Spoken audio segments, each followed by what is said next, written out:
Welcome to the NBA Coast to Coast podcast brought to you by thelines.com.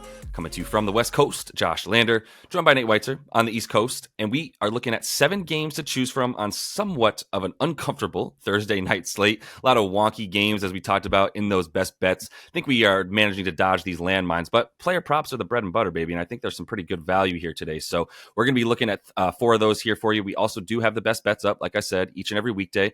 So make sure to subscribe to that page and continue to follow along all season with us. Also important to head to thelines.com and use that prop finder tool to make sure that you're seeing all those odds available to you from these books for these player props and bets you're making this season.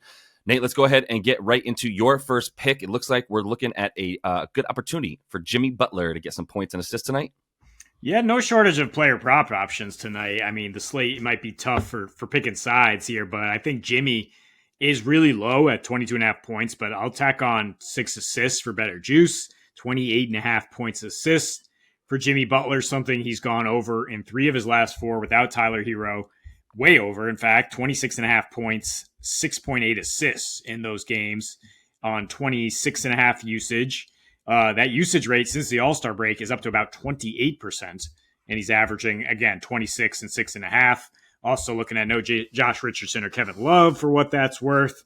But, I mean, really, it's more about rounding into playoff Jimmy form, right? I mean, where he's just taken over games, playing extremely efficiently, had the rest with his various injuries and then his personal absence. And now he's just pretty much dominating. I mean, he's averaging those in his last 5, despite facing on the road, the Pelicans, Nuggets, and Blazers. You know, Blazers not the same type of team, but they still are a good defense, a scrappy team.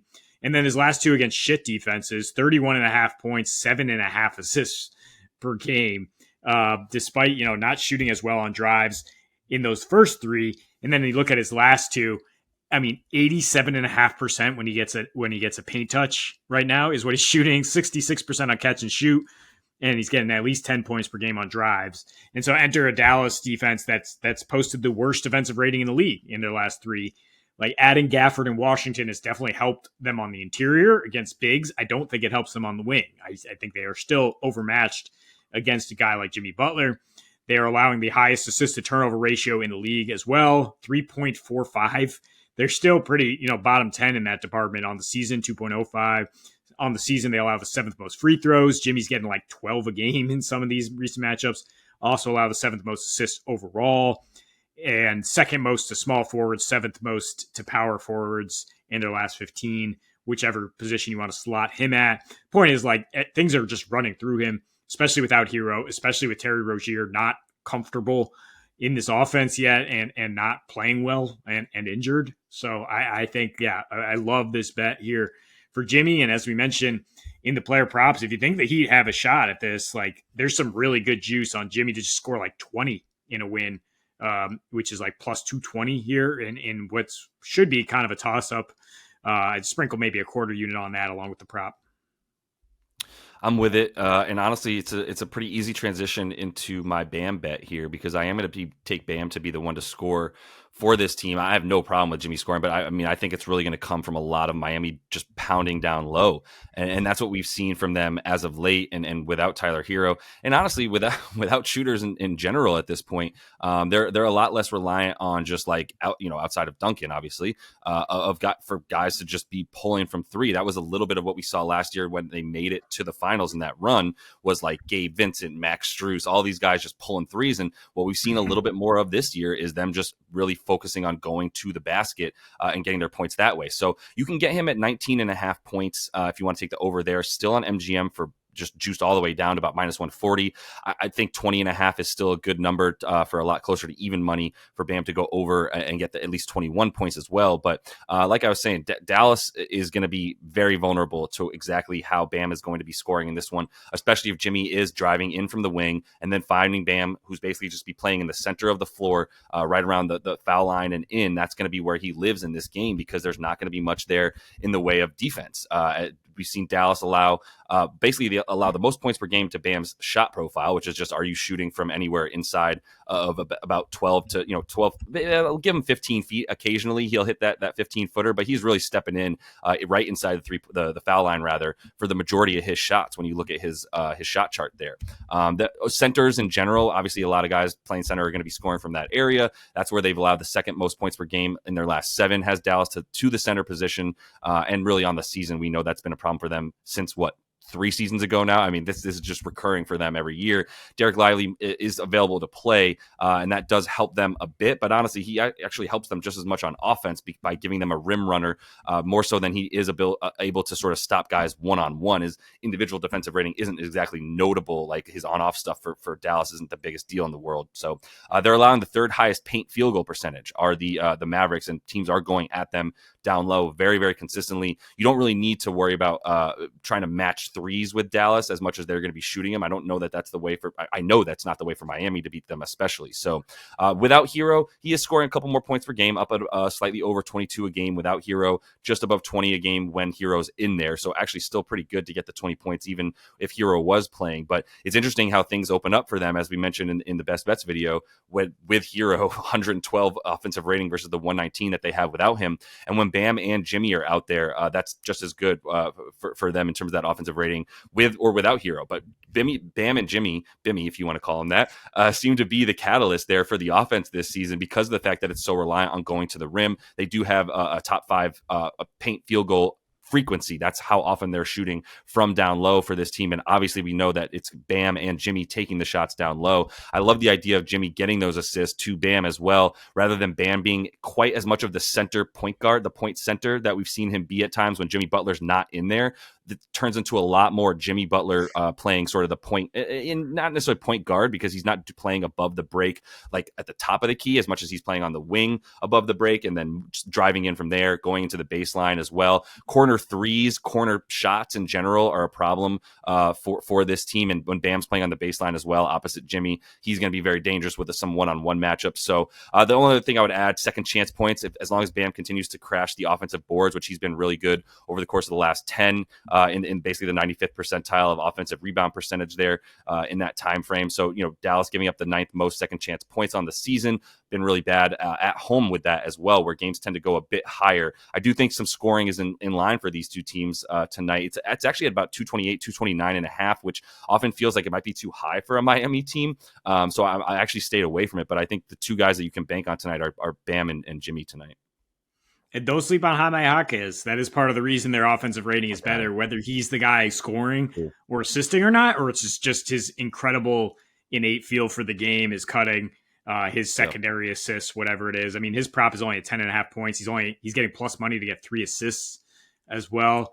We'll throw that out there as an interesting aside. But yeah, it's the two main guys to look at here. And Bam, yeah, I was wondering if Gafford has been a good matchup for him, because I did say like Dallas can defend centers a little bit. He's scored 25 a game his last 3 against Gafford, and one of those I think was a complete blowout where he had 18. So he can easily get it going against this dude. Not going to be a problem.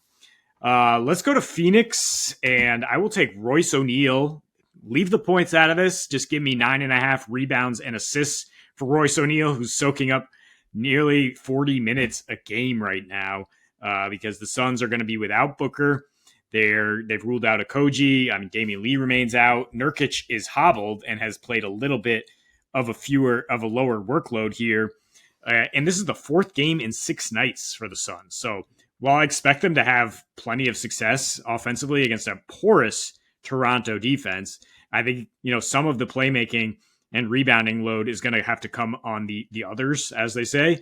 And Royce O'Neal has stepped in as a fantastic addition for them in terms of finally getting some support there from a versatile forward who can mix it up and even play small ball 5 against a team like Toronto, right? Because, I mean, they don't have Pirtle, they don't have Barnes, they don't have Bruce Brown, they might not have Agbaji as well. So missing a ton of size, they just inked up your boy Kelly Olynyk for 2 years, so he will be the center likely, and Royce O'Neal can guard him.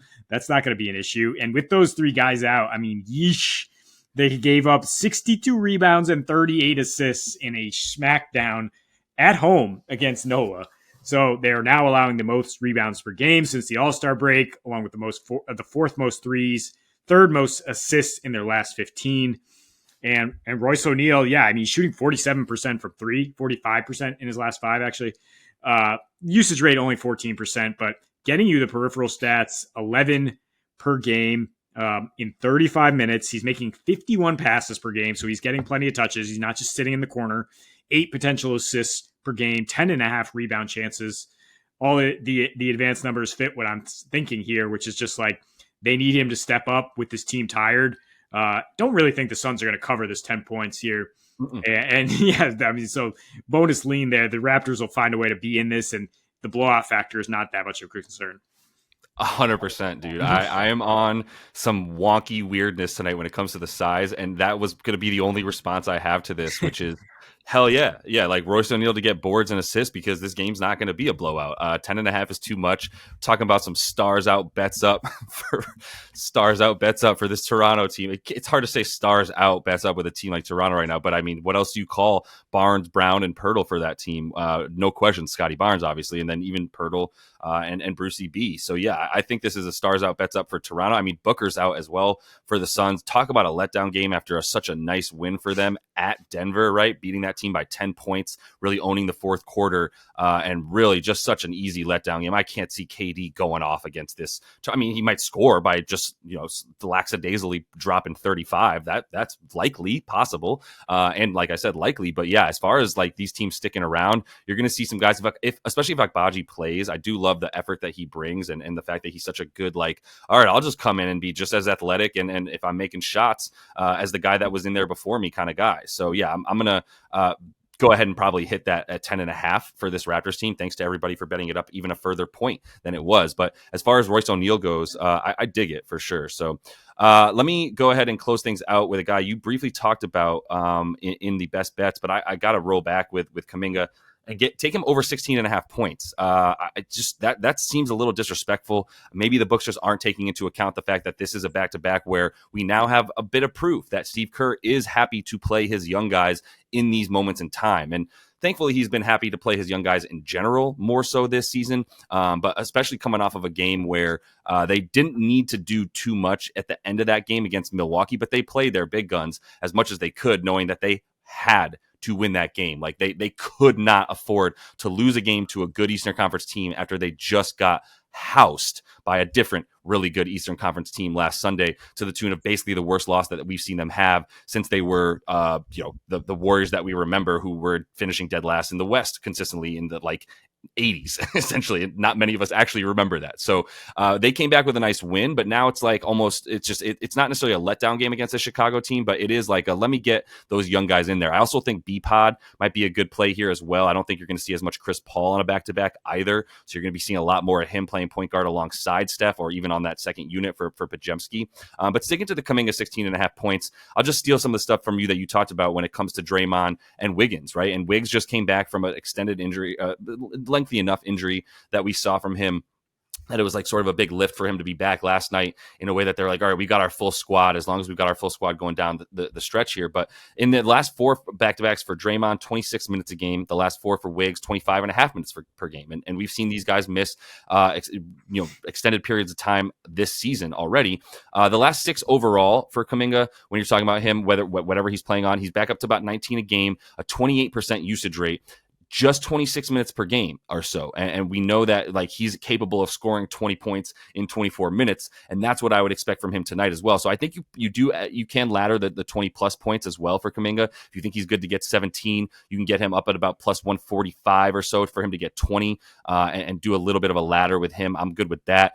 It's interesting because Chicago has been decent at defending power forwards, but not over the course of their last roughly 7 games, 15 games. That's where you also start to see them drop down into the bottom half of the league in terms of defending his shot profile for Kuminga and just his overall position in terms of power forward. And he is your sort of, modern day power forward because he can shoot threes, but he's still down to about 2 threes a game that he's shooting.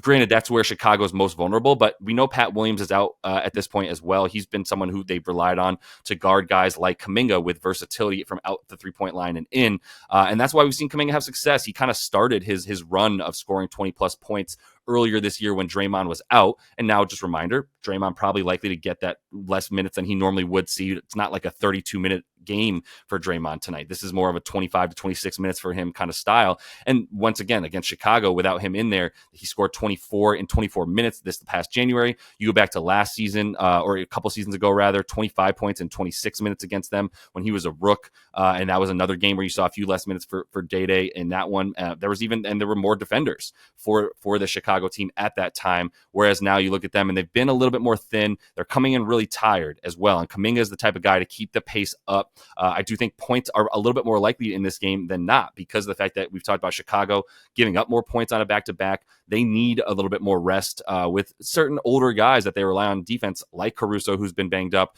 and really no real good matchup at this point. Might even see some Ayo Dosunmu on Kuminga, who's just about to get like really mouse in the house style stuff here for him against Kuminga, who's just stronger than most power forwards, much less wings that might try to guard him like a Dosunmu. So I do think the matchup is ripe for him. 16.5 points is just low more than anything. If this was at 19.5 and I had to take like minus 115 for Kuminga to get 20, might be a little bit less excited about it. But the 16.5 is just like I don't think the books are taking into account the minute sort of usage that we're going to see for him versus the other dudes like Draymond and Wiggs in this one. Yeah, the Bulls don't have a power forward. Like exactly what you're saying since Pat Williams has been out. I mean, Alex Caruso is their power forward. I can't think of another guy. Like Dosunmu is not that guy. Like Caruso will guard up to the 4, but he's probably going to be guarding Steph a lot of this game, right? I mean, and we do see Steph after a big game kind of become more of the facilitator, kind of let somebody else step in at times, coming off 29 against the Bucks, kicking myself because I literally had him written in to go for 4-0 props yesterday, and then at the last minute pulled him, took a stupid under. In this same matchup, though, I will say John Collins goes for 25 against the Bulls, and now we're taking Kuminga, who we think is a more talented offensive player in a spot where he is still going to have high usage. Love the pick because, the number is just low, like 20 plus in 3 of his last 4. And the only one under is the absolute shellacking in Boston. So he is a good bet to flirt it with 20 points. Yep. Yeah, I'm with that entirely. So, let's keep it going here on Thursday. A little bit of a weird one, but we've got some pretty good picks here in the player props, especially. So, as that's all the time we have for you, continue to follow along, subscribe to that page. Also want to check out the best bets video that we have up for you guys each and every weekday. And until we see you next, happy betting.